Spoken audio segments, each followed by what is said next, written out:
So I want to talk about a lot of things, and I'd like to talk about soccer, football, which I know very little about, honestly. But more than soccer, this is a novel about two things, at least two things. One is Torschlusspanik, which I'll define in a moment, and another is self-reinvention. And these, of course, are strongly related to each other. Torschlusspanik is a German word meaning the fear of closing doors or closing gates, the fear that life is passing you by, and if you don't act immediately, everything you've ever wanted to achieve will remain forever unachievable. As someone who has achieved a great deal in your life by any reasonable standard, what attracted you to writing a novel about someone, Mark Wolf, who suffers from the panicked sense that he's never accomplished anything at all? Well, your characters have to have something going on. I started this. The thing is, I arrived at Mark Wolf after the initial concept, which was the quest for a soccer player who's kind of semi-materialized on the internet in Africa. And then I asked myself what sort of American would be kind of implicated in such a quest. And I came up with this figure of Mark Wolf, who's this kind of brilliant but kind of slightly despairing man who's nearly 40. And I sort of felt, I started writing this 10 years ago, that there was this kind of, and the more I wrote him, the more I sort of felt that he would partake in this sort of crisis of masculinity crisis that's happening in this country. A crisis that has to do with a sense of frustrated ambition, a sense that life hasn't been as rewarding as, for some reason, people think it should be, particularly white men. And of course, the political consequences of that became apparent after I kind of was writing the book.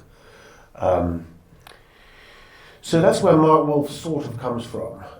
The idea of he has a half brother who's based in London, who's a soccer agent, and that figure was based in some ways on my own cousin, who was a French. I have cousins everywhere basically. Some of them are in France, because on my mother's side, in the Irish side, they're all in Ireland. My father has 9 brothers. I have 42 cousins in Ireland. They're all in Ireland. That's Ireland for you. Whereas on my mother's side, my mother's Turkish. She has cousins. I have cousins everywhere, and some of them are in Paris, and they're sort of my age, a little bit younger. And they grew up playing football in Paris, which is, for those of you who know football, know that Paris is like the kind of, if you want to find a footballer, you should go to Paris. You go to the suburbs of Paris, the banlieue. And that's where all the great players have been coming out for the last 25 years. And he played with a lot of these good players, but wasn't good enough to become a professional player. And he lived himself in the suburbs at the sort of airport. I mean, his house, I should have put this in the book actually, but his house, but I didn't want to offend my cousin and his mom. But his house was like, when you land at Paris and the airplane, there's the field just before the airstrip. There's always one last house there. That's the house where they used to live. So you used to go into their back garden and start talking, this plane would land, and then 2 minutes later another plane would land. So that's, so he was a kind of, and he had a slightly chaotic life as a young agent. And he told me about the business a little bit. And so he inspired that whole, he gave me the confidence to write about a soccer agent. And I was obsessed with football. I don't know if anyone here plays football. Anyone here? Yeah, some hands are going up. And I thought I've just spent half my life watching football games, so I thought I might as well start, using it a little bit. So, as I mentioned, the novel is also about self-reinvention, and the ultimate example of self-reinvention is the profession of soccer agent. Right? Yeah. Mark Wolf says, being a soccer agent isn't like being a surgeon or a CPA. Anyone can become one. Dads, college dropouts, taxi drivers, dilettantes, rich kids, nerds. And this is a man who barely knows anything about soccer, and he reinvents himself as a soccer agent, as his half-brother has done. So is this a universal urge, self-reinvention, do you think? Is it a necessary survival strategy? What is the importance of this in the book and in the culture? I mean, I think it depends. I mean, some people find themselves pretty quickly, find their feet and stay with it very quickly. And but you know, the world changes you. You change in the course of. I mean, I'm a very different person from the person I was 20 years ago, and even before then. And that person was different from the person before then. So I think we're always mutating. And there's this other. I mean, the most kind of important mutation, and I suppose mutant, you could put it that way, in the novel, is Lakeisha, who is Mark's colleague and kind of boss in some ways, although it's a cooperative and there aren't supposed to be any bosses. And her story is one of self-transformation. She's from. Essentially, I was right. I had no idea that Lakeisha was going to arrive in this novel. I'd been writing for about 5 or 6 years. I was getting slightly bored of Mark, and plus Trump had arrived, and I felt sort of pressured. I felt there was something inadequate about having Mark's point of view exclusively occupying this sort of be the sole consciousness at the centre of the novel. And so this other voice came to me, this quiet, slightly technocratic voice, which was inspired by Kazuo Ishiguro, who himself had to invent himself, actually, as a writer, in terms of his identity, in terms of his voice. And in fact, I ended up realising it belonged to a woman. Then I realised, it's a black woman from Milwaukee. Milwaukee was a city I knew a little bit about because I'd done research. I'd gone there, and I'd sort of investigated the north side of Milwaukee, which is where I felt the 2016 election or 2020 election might be decided, because Wisconsin was such an important state. And so I went there and I wrote a piece about Milwaukee, and I got to know a little bit about the north side of Milwaukee, which is the black half of Milwaukee. And it's kind of notoriously, so I was told, the city, Milwaukee, where your outcomes as a black American are the worst. But I got there and I met a bunch of people there, and I met someone quite like Lakeisha, who became a friend. And I sort of, and that's when I had the confidence to write from her point of view. She's someone who has quote unquote escaped from a certain fate and a certain trajectory in Milwaukee, and because she's academically brilliant, and it's kind of, I wanted to have a kind of, you see, this whole thing about Africa was interesting, and so I wanted to activate this comparison between the United States and Africa in all sorts of ways. She's quote unquote saved from her destiny in Milwaukee by this German. And that's why she becomes interested in German and in the word Torschlusspanik. There's the Africa thing. There's a kind of neo-imperialism going on in the novel. Some of the characters have the sense that there are untapped riches in Africa just waiting to be exploited. And you have this white guy, Mark Wolf, one of the white guys, who is educated and sensitive and culturally woke to some degree. Yeah. But he wants to go to Africa to exploit its resources, its human resources and make millions of dollars. So can you talk about that? Well, I mean, it's not ethically a sort of, it's complicated, you know. I mean, your dream if you're a young footballer in Africa is that some dude from Europe will arrive and will pick you up and will sign you up. That's your dream. So in one sense, it's a very sort of universal, and football is a universal game, and we all boys who go out, all kids who go out, it's like basketball players here who go out onto the street and play the game, are hoping that someone's watching, are hoping that someone's going to tap them on the shoulder and say, you're good, and I want to sign you up. So there's that side of it, but of course the history of this kind of commercial relationship between the West and Africa is a very kind of interesting and kind of complex one, to put it mildly, and especially in the context of the United States, where the American African trade, you know, and it was obviously kind of characterized by was the slave trade essentially, and so and the country where Godwin is located, Benin. What's now known as Benin was formerly known as Dahomey, and Dahomey was formerly known as the Slave Coast, and it was by the Europeans, and it was the Kingdom of Dahomey. It was an autonomous kingdom until the 1890s, when the French colonized it, rather late in the day by the standards of African colonization. So all of that history informs the relationship. But at the same time, I do feel like there's something great about sports,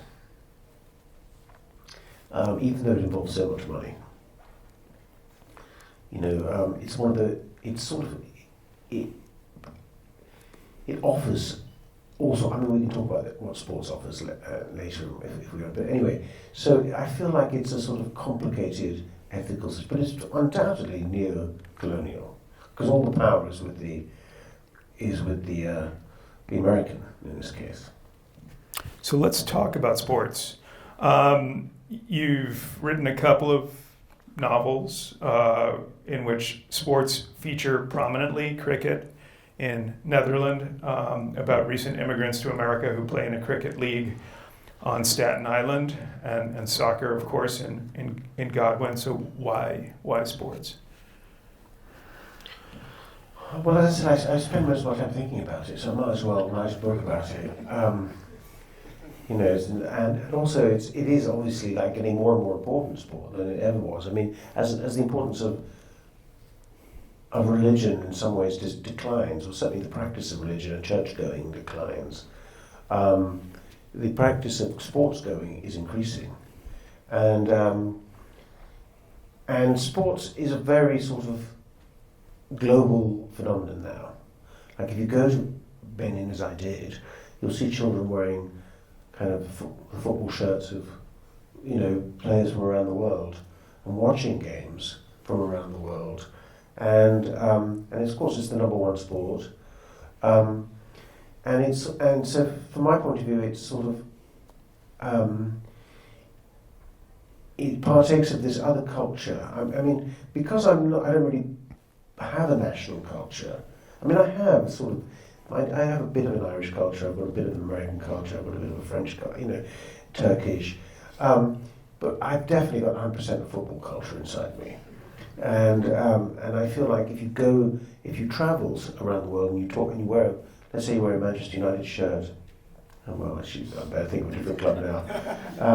Let's say you wear a Barcelona shirt, you know, you're going to make friends, and you're speaking a language, because of course the sport is a language.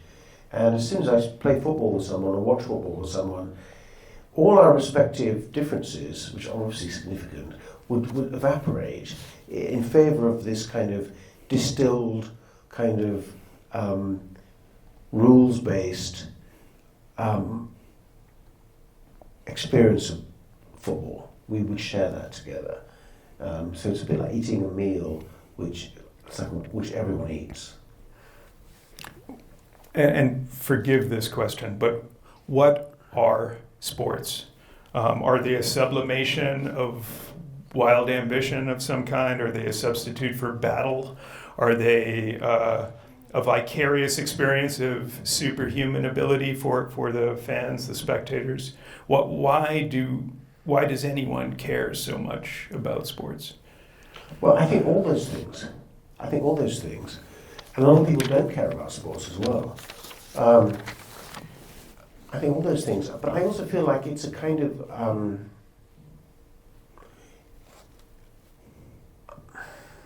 it's like church going. They play every Saturday, you go on Sunday, you wait for the game, and then half the time if you're especially devout, there might be another game on Wednesday that you're interested in. And you kind of have a community. It's like people don't necessarily go to church because they're desperate to hear information about their salvation. They kind of already know what's. They like being there. They like meeting people. They like the process, and I think so it's a social function.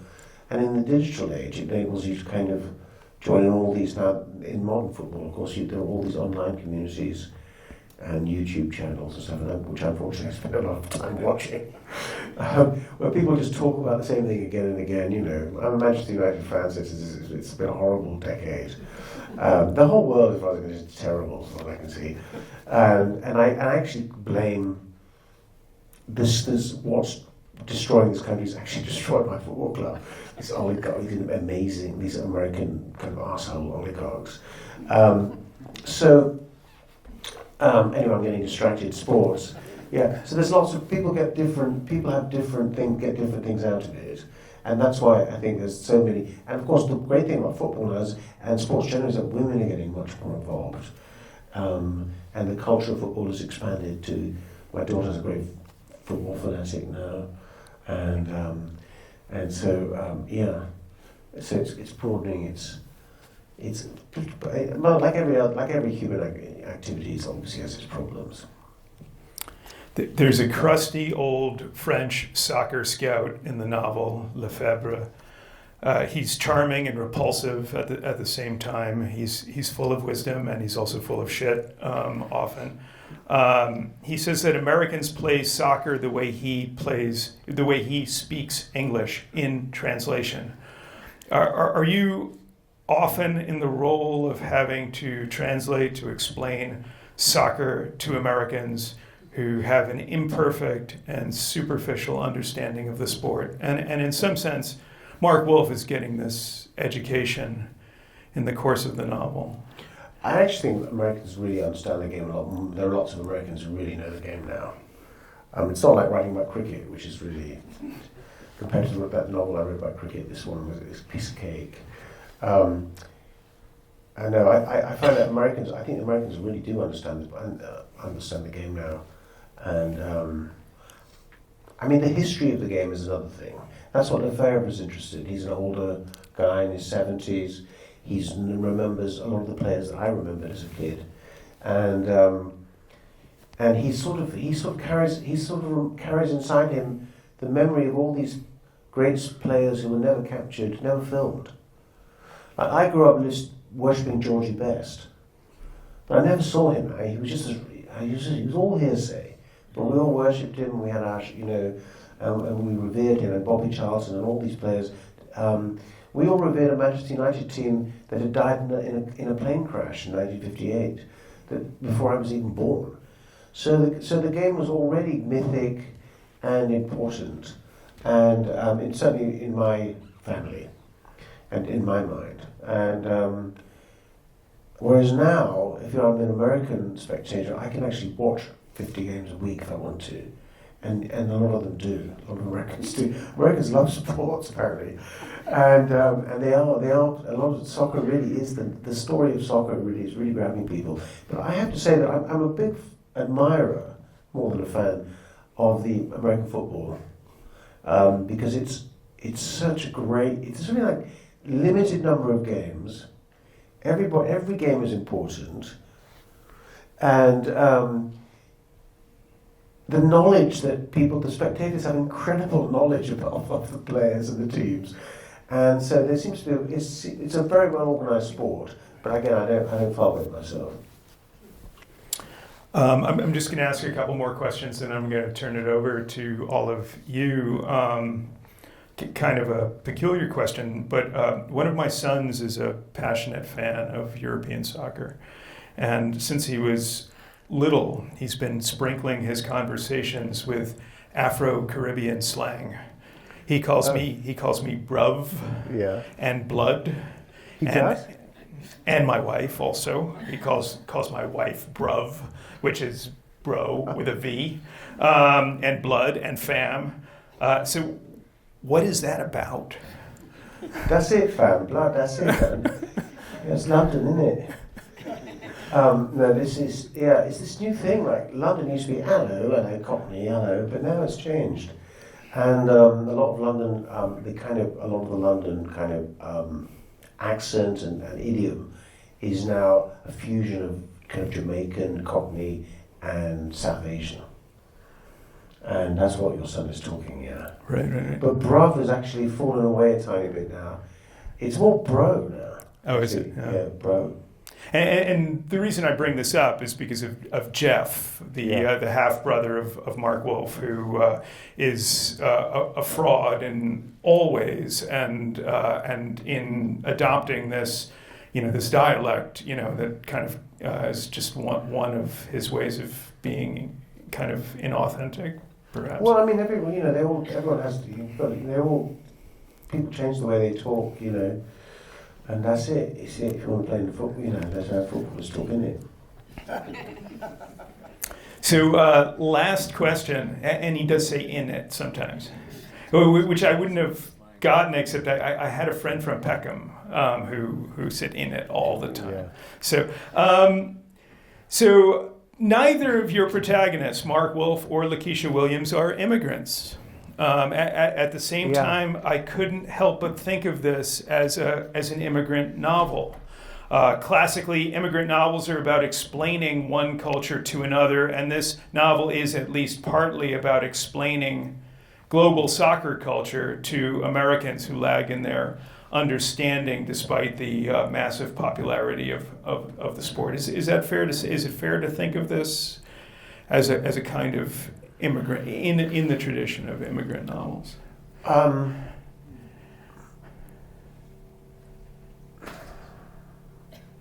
I think you can think of it, it's a free world. If you want to think of it like that, that's absolutely fine.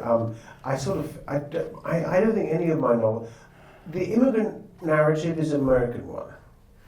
I have a slightly more cosmopolitan approach to it.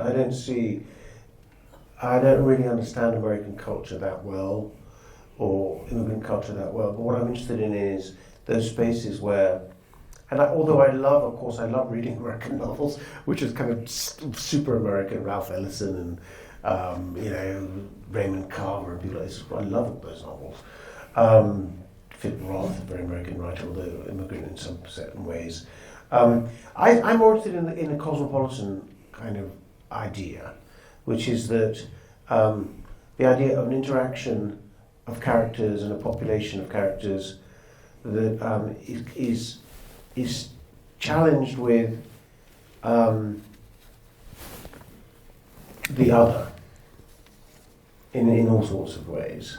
And so that's in this case, the other would be the game of football, the other would be each other. I mean, Mark and Lakeisha, in America, it's a very divided, sort of weird country, the United States, and some of the divisions are racial. And there's this constant kind of dynamic there. And that's not really that present. It's sort of dissolved by class membership, so that Mark and Lakeisha would be very friendly because they belong to the same social class and the same organisation. But then the question of Africa arises. And the thing about the book, which I found I never went into explicitly, but which is that when, am I allowed to have a spoiler? Are we allowed spoilers? Yeah. Small spoiler. Yeah. When the prospect materializes of Godwin coming to America, And of course, the African coming to America has a long history here, including the history of the movie called Coming to America with Eddie Murphy. It seems like for them, when the Americans think about it, it sort of seems natural for them that Lakeisha should be the one to take care of Godwin, because she's black and he's black.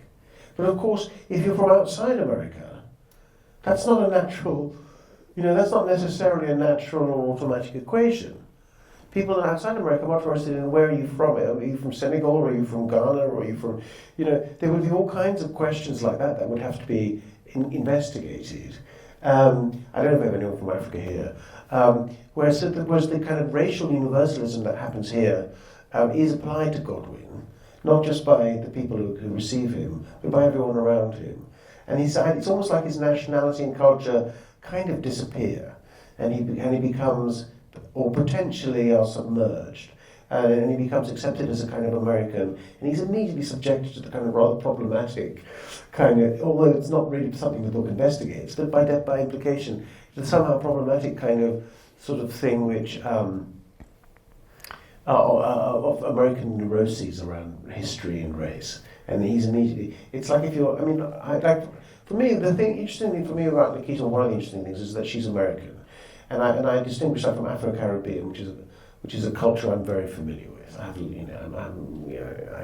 could write Afro-Caribbean characters all day, as I did a little bit in Netherland.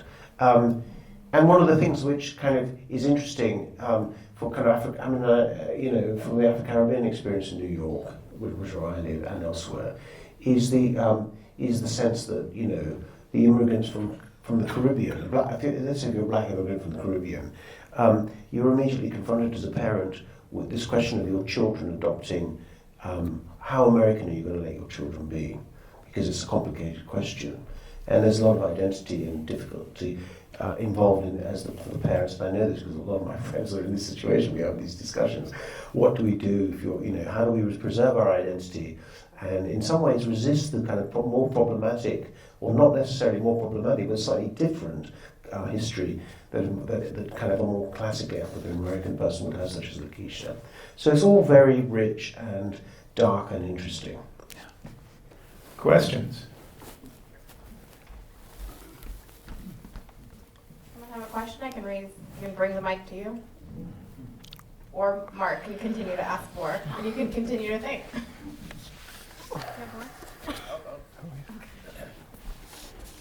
What do you think about gambling on sports? There's legislation right now to try to protect young people from, getting underwater with DraftKings and everything. It's at you all the time. We talk about golf. We're golfers. Constantly giving you the odds on like every shot. I can't even enjoy the game, and I know it happens in every sport. What do you feel about it? And do you bet on soccer? No, I don't bet on soccer or on anything. I just think gambling's obviously not very good, is it? I don't really agree.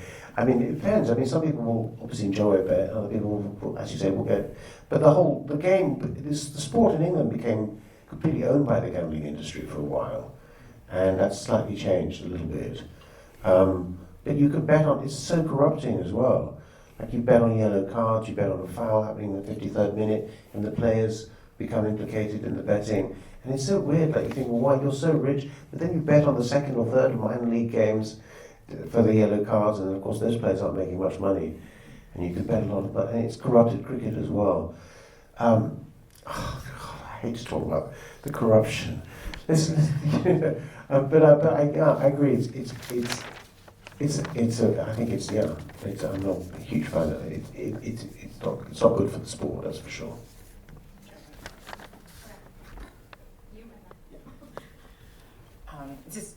This isn't really a question. I just want to thank you very much for this novel. I mostly read women writers now, but I've read everything that you've written, and it is so rich, such a rich Thank you.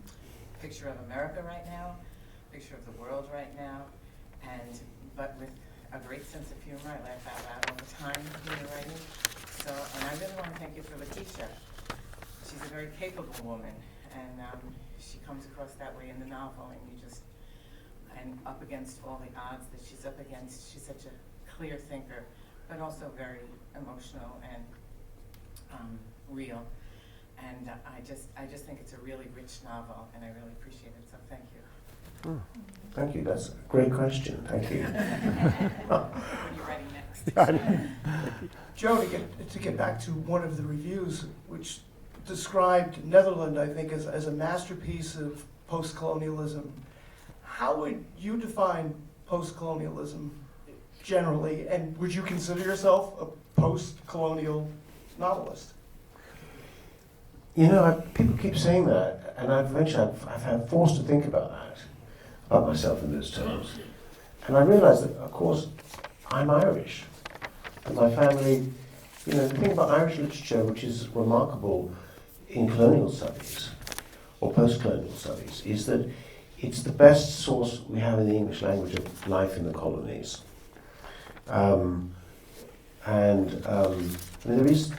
We had some good Caribbean writing as well. And so I sort of feel, I have to say, I do feel like my background from that point of view has obviously informed me. I don't feel any interest in writing those kind of novels about, which can be brilliant, like Passage to India, or, you know, it's a good novel, great novel, obviously, but the novel that is from the British, the colonist, the colonial point of view, because I just don't know, I just never really thought about that point of view.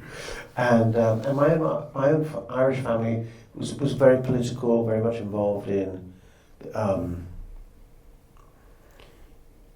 rebellion, resistance, and from my own father, who was a member of the IRA, and his father, and so on and so forth. And my great uncle was the leader of the IRA in Ireland. So that's the sort of, my family comes from that. And I've actually discovered within myself in the last few years a sort of identification with that history, with that family history, in relation to what's going on in this country, and a refusal to kind of accept it. So I feel like that does structure in a vague sort of way, or a basic sort of way, the books, all the sensibilities that are submerged by the story and the drama and the language. Other questions? I'll start with you. No, I'll come back. Was there a difficulty in developing like the dual narratives and keeping the perspectives like fresh and unique, or did that come natural? And what was the process of that? It was horrible, it was difficult. Everything was difficult. The only bit, what I didn't find difficult, was when I was writing from the point of view of an old fart, Lefebvre. You know, people are like, who is this Garcia Lefebvre? I'm like, how did you come up with him? And I feel like I found it very easy to write from the point of view of just this kind of old fart who's just blathering on about things, because as you probably have gathered, that's something I like to do. So that part came relatively more easily, and also he's talking about football, and he's talking garrulously about football. So but it is. I found this a really difficult book to write, partly because it's. I'm not sure why actually, but I found it. They're all hard though. Honestly, I found them all very hard to write, and I thank God it's finished. I'm going to have to write it again.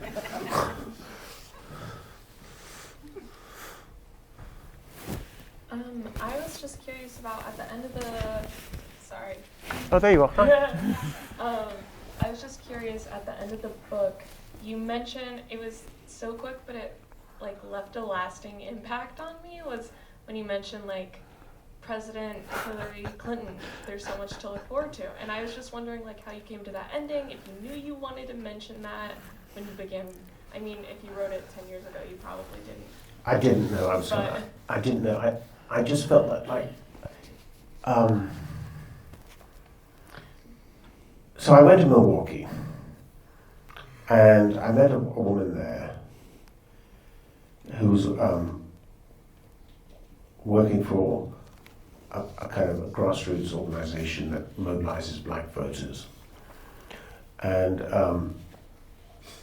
I asked her what was her background, and she was working on the Hillary Clinton campaign. And I thought, oh God. And she said, yeah, I know. And she's still there now. She's fantastic. She's called Angela Lang. She probably doesn't even I was the first time I ever mentioned her by name. I've hardly discussed this book in public. I'm not really showing my face very much. And so she probably doesn't. She has no idea that she was such an inspiration for me. But she worked for Hillary, and unsuccessfully, of course, in the end. And so that's what happened. So that's where I felt able, and it's the year the book is set in. And I felt, I wanted to connect the book to the downfall of this country. Were there other hands? All right. Speaking of that, Thank you. You talked about soccer really being a first language for you, and sports are not so much a first language for me, but what is a first language for me is Lakeisha, the collective, the organizational dynamics, the parliamentary maneuvering, which was its own kind of sport, and I wondered if you could talk about your inspiration for that and whether you thought that was maybe a little bit parallel. Yeah, I mean, it all comes rather intuitively, but I came to realize that Lakeisha's involved in a cooperative, and she's trying to construct a kind of an ideal work environment, an environment in which someone's labour is valued correctly, and in which the profits derived from that labour are correctly distributed or distributed equitably. So that's it's almost like a socialist idea. And whereas Mark, by contrast, is a much more buccaneering idea. You go there, you grab what you can get. It doesn't matter if you don't know what you're doing. It doesn't matter if it's all a bit uncertain. You make a bet, you take a risk, and if it doesn't work out, it doesn't work out. And so they're very different kind of ideologies, I suppose.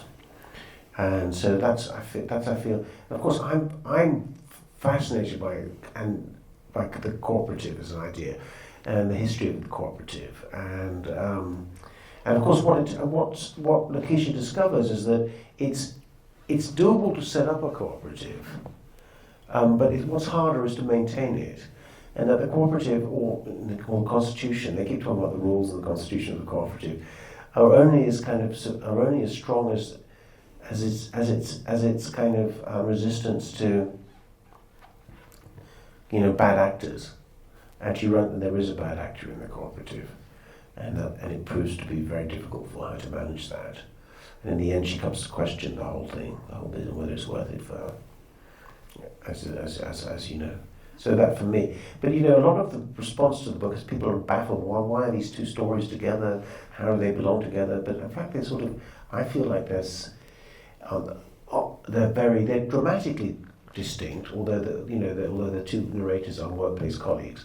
But from the thematics of it are to my mind, they're very deeply connected. Hi.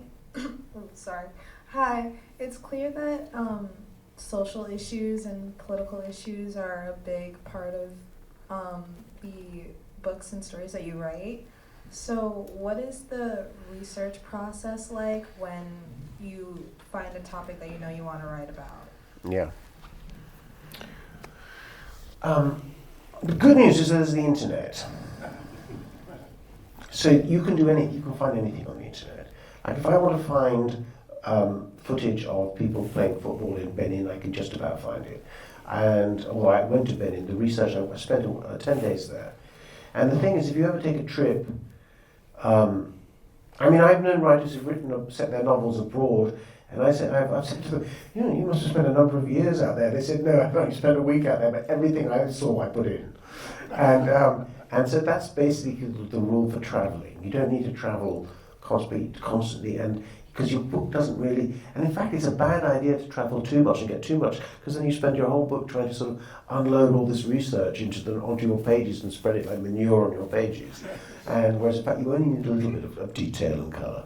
So that's one part, was travel involved, but the rest of it was involved with, the football stuff I knew already, but I went online and I watched a lot of YouTube, I mean, a lot of the Milwaukee stuff, it never made its way into the book, but I had all these scenes I was going to set in Milwaukee, but I didn't write them, and they didn't feel right for the book.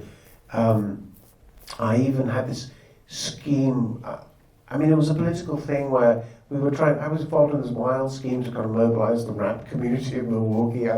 So I knew every rapper in Milwaukee, and onto YouTube at least, and all the kind of money they were shaking around. So I became a micro expert in this micro culture, and the difference between Milwaukee rap and Chicago rap, and all the kind of rivalries. There's lots of rivalries there, and the politics of that. But none of it eventually made it into the book. So I suppose you excessively research some things, and the other things you just kind of know. And but the hard part, the really hard parts of books is always not just isn't really the research. It's the characters, getting the characters right. And the Sri Lankan family I knew. I have friends. I'm from New York, and I play cricket. I still play cricket. So I had lots of Caribbean and Sri Lankan friends, and all that stuff comes easily. The cultural stuff, and I kept the American stuff pretty basic.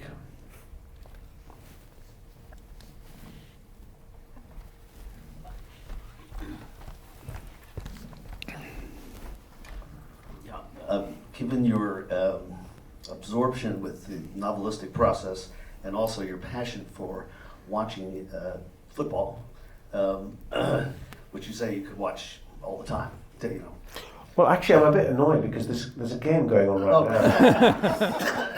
Well, hopefully you keep So if you see me looking at mine, Right. So I was beginning to wonder if you're the same Joseph O'Neill who writes in the New York Review of Books, where you've been writing for at least 5 years. Sort of Jeremiah's about the fecklessness of the Democratic Party.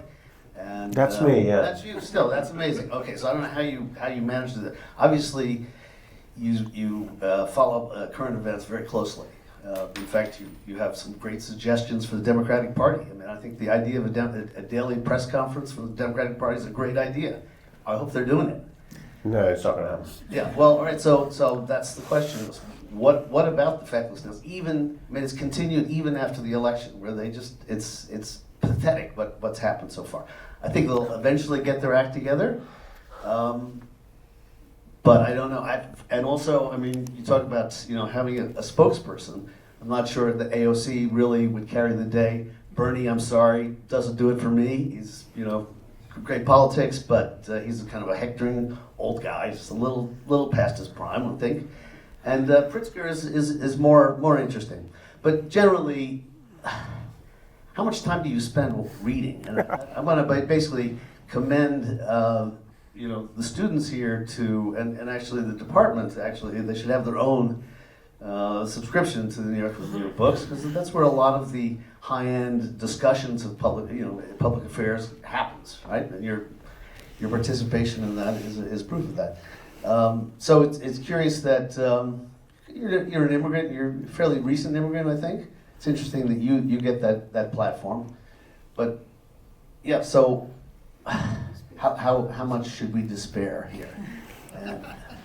Well, I mean, that's a lot. I think the answer. I can't get. I don't think this is like. I feel like that's a conversation which would require a couple of drinks and a bit of time. But I do just in answer. Just if I may just dodge the question a little bit, because I don't know how much. I don't think we should despair. I think we should just do stuff.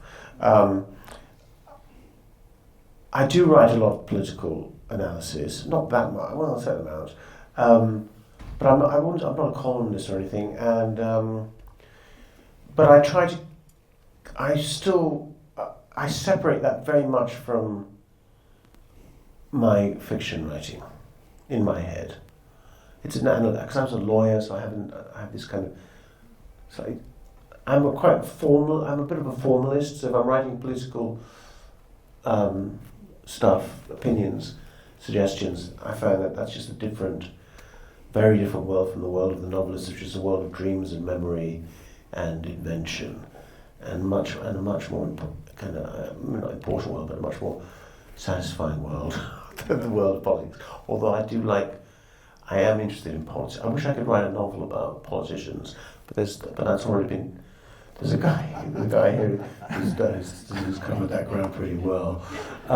So yeah, but maybe one day. Yeah. I was going to ask, and I won't ask this question, but I'll tell you the question that I was going to ask, and you don't need to answer it. Trump cheered the defeat of Megan Rapinoe and the U.S. women's soccer team in August 2023.